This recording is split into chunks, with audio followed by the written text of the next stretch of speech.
మహాగణుడును రక్షకుడైన యేసుక్రీస్తు అత్యంత శ్రేష్టమైన నామంలో ఈనాటి బైబిల్ అధ్యయనాన్ని ధ్యానించడానికి వచ్చిన ప్రతి ఒక్కరికి శుభములు తెలియజేస్తున్నాం. నేటి పాఠంలో మనము నిర్గమకాండము 14వ అధ్యాయము 10 నుండి చివరి వచనం వరకు ధ్యానించుకోబోతున్నాం. శుద్ధి కొరకు కుష్ఠరోగి చేయవలసిన విషయాలను ఇందులో తెలుసుకుంటాం. యాజకుడు ఆ వ్యక్తి పక్షంగా చెల్లించబోయే బలులను గురించి వింటాం. కుష్ఠ సోకిన ఇంటిని ఏమి చేయాలో కూడా ఇందులో చెప్పబడినట్లుగా చూస్తాం. కుష్ఠరోగము, శరీర స్రావములు మొదలైన వాటి నుండి శుద్ధి పొందినప్పుడు అర్పించే బలులు ఎంతో అర్థవంతమైనగా మనం చూస్తాం. ఏది పవిత్రమైనదో ఏది అపవిత్రమైనదో తెలియజేయటకు ఇదంతా దేవుడు మనకు నేర్పుతున్నట్లుగా వింటాం. ఇది ఒక గొప్ప ఆధ్యాత్మిక పాఠం. ఆధ్యాత్మిక కుష్టు ఎంతో ఘోరమైనది. దేవుడు ఇశ్రాయేలీయులకు కుష్ఠరోగ నిర్ధారణ ఎలా చేయాలో నేర్పాడు. దేవునికి ప్రజా ఆరోగ్యం అంటే ఎంతో ఆసక్తి. దేవుడు నిర్దేశించిన సూత్రాలకు మనము కట్టుబడి ఉండాలి. మనకు ఆరోగ్యం ఇచ్చే యేసే మహా ఆరోగ్యదాత. ఆరోగ్యానికి పరిశుద్ధతకు అవినాభావ సంబంధం ఉంటున్నది. దేవుడు మహాపరిశుద్ధుడు, మరింకెవరు పరిశుద్ధుడు అంటూ లేరు. మానవుడు తనకు తాను పరిశుద్ధుడు కాజాలడు. యేసు రక్తం ద్వారానే మనకు పరిశుద్ధత లభిస్తుంది. తన ప్రజలు పరిశుద్ధులై ఉండాలనేది దేవుని కోరిక. ఇక సందేశంలోనికి వెళ్దామా? సోదరీ సోదరులారా, ఈ రోజున మనం లేవియకాండం 14వ అధ్యాయం 10వ వచనం నుండి వినబోతున్నాము.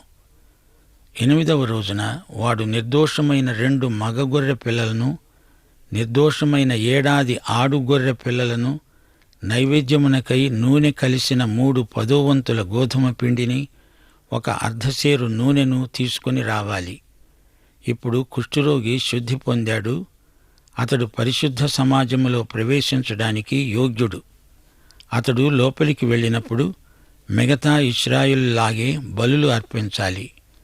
2 మగ గొర్రె పిల్లలను, 1 ఆడుగొర్రె పిల్లను తేవాలి. పిండి, నూనె తేవాలి. సగటు ఇశ్రాయేలీయుడు ఇవన్నీ అర్పించాలి. కుష్ఠరోగి ఇక మీదట రోగి కాడు, ఆరోగ్యవంతుడు. పవిత్రపరిచే యాజకుడు పవిత్రత పొందగోరే మనుష్యుణ్ణి వాటితో ప్రత్యక్షపు గుడారం యొక్క ద్వారమున యెహోవా సన్నిధికి తీసుకొని రావాలి. అప్పుడు యాజకుడు 1 మగ గొర్రె పిల్లను, అర్ధసేరు నూనెను తీసుకొని అపరాధ పరిహారార్థ బలిగా వాటిని దగ్గరికి తెచ్చి అల్లాడింపబడే అర్పణముగా యెహోవా సన్నిధిలో వాటిని అల్లాడించాలి. అతడు పాప పరిహారార్థ బలి పశువును, దహన బలి పశువును వధించే పరిశుద్ధ స్థలములో ఆ గొర్రెపిల్లను వధించాలి. పాప పరిహారార్థమైన దానివలే అపరాధ పరిహారార్థమైనది కూడా యాజకునిదే అవుతుంది. అది అతి పరిశుద్ధం. అప్పుడు యాజకుడు అపరాధ పరిహారార్థమైన దాని రక్తములో కొంచెము తీసి పవిత్రత పొందగోరే వాని కుడి చెవి కొన మీద, కుడి చేతి బొటనవేలి మీద, కుడి కాలి బొటనవేలి మీద దానిని చమరాలి. యాజకుడు అర్ధసేరు నూనెలో కొంచెము తీసి తన ఎడమ అరచేతిలో పోసుకోవాలి. అప్పుడు యాజకుడు తన ఎడమ అరచేతిలో ఉన్న నూనెలో తన కుడి చేతి వేలు ముంచి యెహోవా సన్నిధిని తన వేలితో ఆ నూనెలో కొంచెం ప్రోక్షించాలి. యాజకుడు తన అరచేతిలోనున్న కొదువ నూనెలో కొంచెం తీసుకొని పవిత్రత పొందగోరే వాని కుడి చెవి కొన మీద, కుడి చేతి బొటనవేలి మీద, కుడి కాలి బొటనవేలి మీద ఉన్న అపరాధ పరిహారార్థ బలి పశువు యొక్క రక్తము మీద చమరాలి. అప్పుడు యాజకుడు తన అరచేతిలోనున్న కొదువ నూనెను పవిత్రత పొందగోరే వాని తల మీద చమరాలి. అలా యాజకుడు యెహోవా సన్నిధిలో వాని నిమిత్తం ప్రాయశ్చిత్తం చెయ్యాలి. అప్పుడు యాజకుడు పాప పరిహారార్థ బలి అర్పించే అపవిత్రత పోగొట్టుకొని పవిత్రత పొందగోరే వాని నిమిత్తము ప్రాయశ్చిత్తం చేసిన తరువాత వాడు దహనబలి పశువును వధించాలి. యాజకుడు దహనబలి ద్రవ్యమును, నైవేద్యమును బలిపీఠం మీద అర్పించాలి. ఆ విధంగా యాజకుడు వాని నిమిత్తం ప్రాయశ్చిత్తము చేయగా వాడు పవిత్రుడవుతాడు. ఈ ఆచారకాండ అంతా ఏకబిగిని జరిగిపోతుంది. కుష్ఠరోగి శుద్ధి కార్యక్రమం చకచకా జరిగిపోతుంది. అపరాధ బలి అర్పించాలి, అనగా నేను పాపిని, యేసు రక్తం నన్ను కడగాలి, పరిశుద్ధాత్మ ఈ క్రియ నాలో జరిగించాలి అని అభ్యర్థి కోరుతున్నాడు. ఆ తరువాత పాప పరిహార బలి, నాలో ఇంకా పాపం ఉన్నది అని ఒప్పుకుంటున్నాడు. ఆడుగొర్రె పిల్లను దహన బలి ఇవ్వటం జరిగింది. యేసుక్రీస్తు వ్యక్తిత్వాన్ని ఇది చూపుతుంది. నూనెతో కలిసిన పిండి ఏమి సూచిస్తుంది? యేసుక్రీస్తు వ్యక్తిత్వం ఎంతో ఆకర్షణీయమైనది. కుడి చెవి కొన మీద రక్తం, అతడు దేవుని కుమారుని స్వరం వింటున్నాడని అర్థం. విశ్వాసం నిన్ను స్వస్థపరిచింది. కుడి చేయి బొటన వేలి మీద రక్తం. పవిత్రమైన చేతులతో నేను నీ సేవ చేస్తాను అనే ఒప్పందం. కుడికాలి బొటన వేలి మీద రక్తం అనగా శుద్ధి చేయబడిన కుష్ఠరోగి ఇప్పుడు దేవుని నీతి మార్గములో నడువగలడు. అతని తలపై పోయబడిన నూనె అతడు దేవునికి అంకితం అని సాక్ష్యమిస్తున్నాడు. సోదరీ సోదరులారా, ఈ బలులన్నీ యేసుక్రీస్తును గురించి సాక్ష్యమిస్తున్నాయి. క్రీస్తు ద్వారానే కుష్ఠరోగి దేవునికి అంగీకారయోగ్యమైన వాడయ్యాడు. అతడు శుద్ధి పొందిన కుష్ఠరోగి. అందులో ప్రత్యేకత ఏమీ లేదు. వారి నుండి ఎవరూ దూరంగా ఉండాల్సిన అవసరం లేదు. ప్రియ సోదరీ సోదరులారా, మనము అందరిలాగే దేవుని సన్నిధిలోకి రావాలి. ఆ విధంగా వస్తే దేవుడు అందరినీ అంగీకరిస్తాడు. మనలో అందరికీ శుచి కావాలి, స్నానం కావాలి. పేతురు యేసు ప్రభువుతో అన్నాడు, నీవు నా పాదాలు కడగకూడదు. యోహాను సువార్త 13వ అధ్యాయం 8వ వచనంలో ప్రభు అన్నాడు, నేను నీ పాదాలు కడగకపోతే నీకు నాతో పాలు లేదు. కుష్ఠరోగి శుద్ధి పొందాడు. ఇప్పుడతడు ఇశ్రాయేలీయులందరిలో ఒకడు అయ్యాడు. అతడు దేవుని సన్నిధికి వచ్చినప్పుడు పాపి రాగానే శుద్ధి పొంది పరిశుద్ధుడవుతాడు. 21 నుండి 32వ వచనం వరకు. అతడు పేదవాడైతే ఎలాంటి అర్పణలు తేవాలో చెప్పబడింది. అసలే కుష్ఠరోగి. అతడు ఎక్కువ వెలపెట్టి బలిపశువులను కొనలేడు. అందుచేత దేవుడు అతని తాహతుకు సరిపోయే బలి కార్యక్రమాన్ని ఏర్పాటు చేశాడు. ఇప్పుడు 21వ వచనం నుండి వినండి. వాడు బీదవాడై పైన చెప్పినదంతా తేజాలని ఎడల తన నిమిత్తం ప్రాయశ్చిత్తం కలుగుటకై వాడు అల్లాడించుటకు అపరాధ పరిహార బలిగా ఒక గొర్రెపిల్లను నైవేద్యముగా తూములో 10వ వంతు నూనెతో కలిసిన గోధుమ పిండిని, ఒక అర్ధసేరు నూనెను, వానికి దొరకగల 2 తెల్లగువ్వలనే కాని 2 పావురపు పిల్లలనే గాని, అనగా పాప పరిహారార్థ బలిగా ఒకదానిని, దహన బలిగా ఒకదానిని తీసుకొని రావాలి. వాడు పవిత్రత పొంది 8వ రోజున యెహోవా సన్నిధికి ప్రత్యక్షపు గుడారం యొక్క ద్వారమునకు యాజకుని యొద్దకు వాటిని తీసుకొని రావాలి. యాజకుడు అపరాధ పరిహారార్థ బలి అయిన గొర్రెపిల్లను, అర్ధసేరు నూనెను తీసుకొని అల్లాడించే అర్పణగా యెహోవా సన్నిధిని వాటిని అల్లాడించాలి. అప్పుడతడు అపరాధ పరిహారార్థ బలి అయిన గొర్రెపిల్లను వధించాలి. యాజకుడు అపరాధ పరిహారార్థ బలి పశువు యొక్క రక్తములో కొంచెం తీసుకొని పవిత్రత పొందగోరే వాని కుడి చెవి కొన మీద, వాని కుడి చేతి బొటనవేలి మీద, వాని కుడి కాలి బొటనవేలి మీద దానిని చమరాలి. యాజకుడు ఆ నూనెలో కొంచెం తన ఎడమ అరచేతిలో పోసుకొని తన ఎడమ చేతిలో ఉన్న ఆ నూనెలో కొంచెం తన కుడి వేలితో యెహోవా సన్నిధిలో 7 మారులు ప్రోక్షించాలి. యాజకుడు తన అరచేతిలో ఉన్న నూనెలో కొంచెం పవిత్రత పొందగోరే వాని కుడి చెవి కొన మీద, కుడి చేతి బొటనవేలి మీద, కుడి కాలి బొటనవేలి మీద ఆ అపరాధ పరిహారార్థ బలి పశువు యొక్క రక్తమున్న చోట వేయాలి. యాజకుని అరచేతిలో ఉన్న కొదువ నూనెను అతడు పవిత్రత పొందగోరే వానికి యెహోవా సన్నిధిలో ప్రాయశ్చిత్తం కలగజేయడానికి వాని తల మీద పోయాలి. అప్పుడు వానికి దొరకగల తెల్ల గువ్వల్లోనే కాని పావురపు పిల్లల్లోనే గాని ఒకదానిని అర్పించాలి. తన నైవేద్యము గాక వాటిలో తనకు దొరకగల పాప పరిహారార్థ బలిగా ఒకదానిని, దహన బలిగా ఒకదానిని అర్పించాలి. ఆ విధంగా యాజకుడు పవిత్రత పొందగోరే వాని నిమిత్తము యెహోవా సన్నిధిలో ప్రాయశ్చిత్తం చేయాలి. కుష్టు పొడగలిగిన వాడు పవిత్రత పొందగలిగిన వాటిని సంపాదించలేని ఎడల వాని విషయమైన విధి ఇదే. సోదరీ సోదరులారా, ఈ బలి విధి విధానమంతా విసుక్కోకుండా వినాలి. ఇది ఒక కథలాగా ధ్వనించదు. ఇది ధర్మశాస్త్ర కాలమందు ఇశ్రాయేలు ప్రజలు బహు జాగ్రత్తగా అభ్యసించే విధానం. ఇప్పుడు కుష్టు సోకిన ఇంటిని ఏమి చేయాలో చెప్పబడింది. లేవియకాండం 14వ అధ్యాయం 33వ వచనం నుండి 36వ వచనం వరకు. యెహోవా మోషే అహరోనులకు ఆజ్ఞాపించాడు, నేను స్వాస్థ్యముగా మీకిస్తున్న దేశానికి మీరు వచ్చిన తరువాత మీ స్వాస్థ్యమైన దేశములోని ఏ ఇంటిలోనైనా నేను కుష్టు పొడ కలుగజేసిన ఎడల ఆ ఇంటి యజమానుడు యాజకుని యొద్దకు వచ్చి, నా ఇంటిలో కుష్టుపొడ వంటిది నాకు కనపడింది అని అతనికి తెలియజెప్పాలి. అప్పుడు ఆ ఇంట ఉన్నది యావత్తూ అపవిత్రము కాకుండా యాజకుడు ఆ కుష్టుపొడను చూడడానికి రాకమునుపు అతడు ఆ ఇల్లు ఖాళీ చేయనాజ్ఞాపించాలి. ఆ తరువాత యాజకుడు ఇల్లు చూచుటకై లోపలికి వెళ్ళాలి. ఇంటికి కుష్టు రావడం అంటే ఏమిటి? ఇంటిలోనికి కొన్ని రోగక్రిములు, క్రిమికీటకాదులు ప్రవేశించాయి అని అర్థం. యాజకుడు అట్టి గుర్తులు ఉన్నవేమో చూడాలి. ఆకుపచ్చగా, ఎర్రగా చారలు కనపడాలి. సోదరీ సోదరులారా, ఆలోచించండి. నీవు నేను జీవిస్తున్న ఇల్లే ఈ శరీరం. సరే, కుష్టుక్రిములు ఉన్న ఇంటిని మొదట పూర్తిగా ఖాళీ చేయాలి. 7 రోజులు దానిని అలాగే ఉంచాలి. తిరిగి పరీక్షించాలి. అలాంటి గుర్తులు ఇంకా ఎక్కువగా ఉంటే ఆ ఇంటిలో సామాను తీసేయాలి.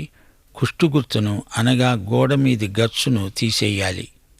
లేవియకాండం 14వ అధ్యాయం 43వ వచనం నుండి 47వ వచనం వరకు.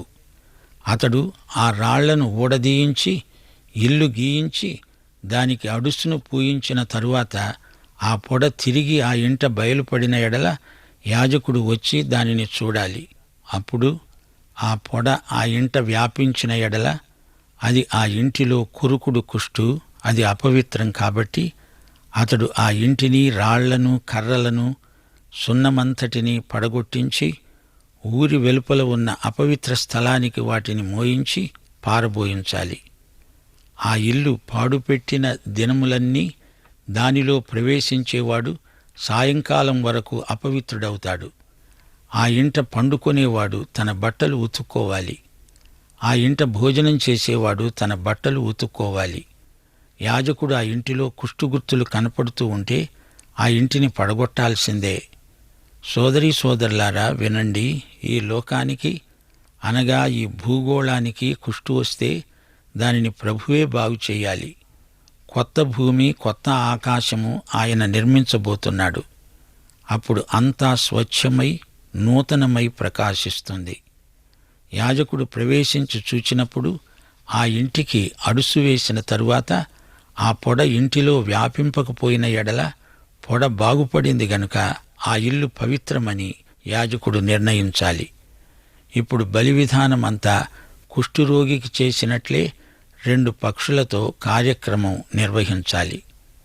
ఆ ఇంటి కోసం పాప పరిహారార్థ బలి అర్పించడానికి అతడు 2 పక్షులను, దేవదారు కర్రను, రక్తవర్ణపు నూలును తీసుకొని పారే నీటిపైన మట్టి పాత్రలో ఆ పక్షులలో ఒకదానిని వధించి ఆ దేవదారు కర్రను, హిస్సోపును, రక్తవర్ణపు నూలును, సజీవమైన పక్షిని తీసుకొని వధింపబడిన పక్షి రక్తములో పారే నీటిలో వాటిని ముంచి ఆ ఇంటి మీద 7 మారులు ప్రోక్షించాలి. అలాగా ఆ పక్షి రక్తముతోనూ, ఆ పారే నీటితోనూ, సజీవమైన పక్షితోనూ, దేవదారు కర్రతోనూ, హిస్సోపుతోనూ, రక్తవర్ణపు నూలుతోనూ ఆ ఇంటి విషయములో పాప పరిహారార్థ బలి అర్పించాలి. అప్పుడు సజీవమైన పక్షిని పైకి ఎగరవేయాలి. ఆ విధంగా అతడు ఆ ఇంటికి ప్రాయశ్చిత్తం చేయగా అది పవిత్రమవుతుంది. కుష్ఠురోగం, శరీర స్రావాలు వీటి నుండి శుద్ధి పొందినప్పుడు అర్పించే బలులు ఎంతో అర్థవంతమైనవి. ప్రతి విధమైన కుష్టు పొడను గూర్చి, బొబ్బను గూర్చి, వస్త్రకుష్టమును గూర్చి, వస్త్రములకైనా ఇంటికైనా కలిగే కుష్టును గూర్చి, వాపు పక్కులను గూర్చి, నిగనిగలాడే మచ్చను గూర్చి, ఒకడు ఎప్పుడు అపవిత్రుడవుతాడో ఎప్పుడు పవిత్రుడవుతాడో తెలియజేయడానికి ఇది కుష్టును గురించిన విధి. ఈ పద్ధతులన్నీ చాలా కఠినమైనవి. ఏది పవిత్రం, ఏది అపవిత్రం అనే వ్యత్యాసాన్ని చూపడానికే దేవుడు ఇదంతా మనకు నేర్పుతున్నాడు. ప్రియ శ్రోతలారా, ఇది ఒక గొప్ప ఆధ్యాత్మిక పాఠం. ఆధ్యాత్మిక కుష్టు ఎంత ఘోరమైనదో జాగ్రత్తగా గమనించండి. యేసుక్రీస్తు లేకుండా ఎవరైనా పరలోకం వెళ్లాలనుకుంటే అసాధ్యం. అపవిత్రుడను అపవిత్రుడను అని కేకలు పెడబొబ్బలు పెట్టాల్సిందే. ఆధ్యాత్మిక కుష్ఠరోగులకు పరలోకంలోకి ప్రవేశం లేదు. అయితే క్రీస్తునందు మనమందరము తప్పక అంగీకరించబడతాము. ప్రియ సోదరుడా, సోదరి, ఈ రోజున నీవెక్కడ ఉన్నావు? క్రీస్తు దగ్గరకు వచ్చి పవిత్రుడవయ్యావా, లేక క్రీస్తుకు దూరంగా అపవిత్రుడవై ఉన్నావా? ముగింపులో మా శ్రోతలకు కొన్ని హెచ్చరికలు చేయగోరుతాము. పాత నిబంధన కాలంలో కుష్టు అంటే అది ఏ విధమైన చర్మరోగమైనా కావచ్చు. బట్టల మీద, ఇంటి గోడల మీద కొన్ని పొడలు, చారలు, గీరలు కనపడినప్పుడు అవి రోగకారకములైన పురుగుల తెట్టెలని గ్రహించాలి. బూజులాగా ఇది వ్యాపిస్తుంది. అది ఎక్కువ కాలం ఉండకుండా అరికట్టాలి. మరీ ఎక్కువైతే బట్టలు తగలబెట్టాలి, ఇళ్ళు కూలగొట్టాలి. దేవుడు ఇశ్రాయేలీయులకు కుష్ఠరోగ నిర్ణయం ఎలా చేయాలో నేర్పాడు. దేవునికి ప్రజారోగ్యమంటే ఎంత ఆసక్తో గమనించండి. దేవుడు నిర్దేశించిన సూత్రాలకు కట్టుబడి ఉండాలి. దేవునికి విధేయులైన వారు ఆరోగ్యవంతులు, దీర్ఘాయుష్మంతులు. నైతిక ఆధ్యాత్మిక అంటు విషయాలలో జాగ్రత్త వహించాలి. దేవుని ధర్మశాస్త్రమందలి జ్ఞానాన్ని చూచారా? ఇది ఎంతో ఆశ్చర్యం గొలుపుతుంది. అది సరే, పాత నిబంధన నియమాలను ఇప్పుడు మనం ఎందుకు పాటించాలి అంటారా? అప్పుడు గాని ఇప్పుడు గాని ఆరోగ్య నియమాలు ఒకటే. మనం మూఢనమ్మకాలతో బతకలేము. మనం ఎక్కడ ఉన్నా జీవిత విధానంలో ఒక ప్రత్యేకత చూపగలగాలి. ఆరోగ్యమే మహాభాగ్యం అంటారా? ఆరోగ్యమిచ్చే యేసే మహాభాగ్యం అనండి. మరో మాట, ఆరోగ్యానికి పరిశుద్ధతకు అవినాభావ సంబంధం ఉన్నది. పరిశుద్ధతను గూర్చి మీరెప్పుడైనా తీవ్రంగా ఆలోచించారా?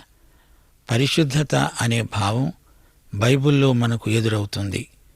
దేవుడు మహాపరిశుద్ధుడు. ఆయన తప్ప పరిశుద్ధుడు మరొకడు లేడు. దేవుడు పరిశుద్ధుడు మాత్రమే కాదు, దేవుని ఆత్మ పరిశుద్ధాత్మ. దేవుడు పరిశుద్ధుడు గనుక ఆయన ఉన్న వాతావరణమంతా పరిశుద్ధమే. పరలోకం పరిశుద్ధం, ఆయన నామం పరిశుద్ధం, ఆయన సింహాసనం పరిశుద్ధం, ఆయన వాక్యము పరిశుద్ధం, ఆయన రక్తం పరిశుద్ధం. మనము పరిశుద్ధత లేకుండా ఆయనను సమీపించలేము. కాని మానవుడు తనకు తానే పరిశుద్ధుడు కాజాలడు. దేవుడే మనలను తన రక్తముతో కడగాలి. ఆయన సేవలో మనలను వాడుకోవాలి. తన ప్రజలు పరిశుద్ధులై ఉండాలని దేవుని కోరిక. దేవుడు పరిశుద్ధుడని, మానవుడు పాపి అని వ్యక్తం చేయడానికి బలులర్పించారు. కాని ఇప్పుడు యేసుక్రీస్తు అనే మహాబలి ద్వారా మనం పరిశుద్ధులమై ఆయనను సమీపించగలం. దేవునికి స్తోత్రం. పాఠం సమాప్తం. దైవాశీస్సులు. కృపా కనికరములు గల మా పరలోకపు తండ్రి, నీకు మా హృదయపూర్వకమైన కృతజ్ఞతాస్తుతులు సమర్పిస్తున్నాము. నీవు పరిశుద్ధుడవై ఉన్నట్లు నీ యందు విశ్వాసముంచిన మేము కూడా పరిశుద్ధులమై జీవించాలని మీరు ఆజ్ఞాపిస్తున్నారు. మీకు మా హృదయపూర్వకమైన కృతజ్ఞతాస్తుతులు. పరిశుద్ధ జీవితమందు దినదినము నూతన అనుభవాలు పొందడానికి మీరు మాతో మాట్లాడుతున్నారు, హెచ్చరిస్తున్నారు. మీరు మాట్లాడే మాటలే మమ్మలను పవిత్రపరుస్తున్నాయి. మీకు మా హృదయపూర్వకమైన కృతజ్ఞతలు.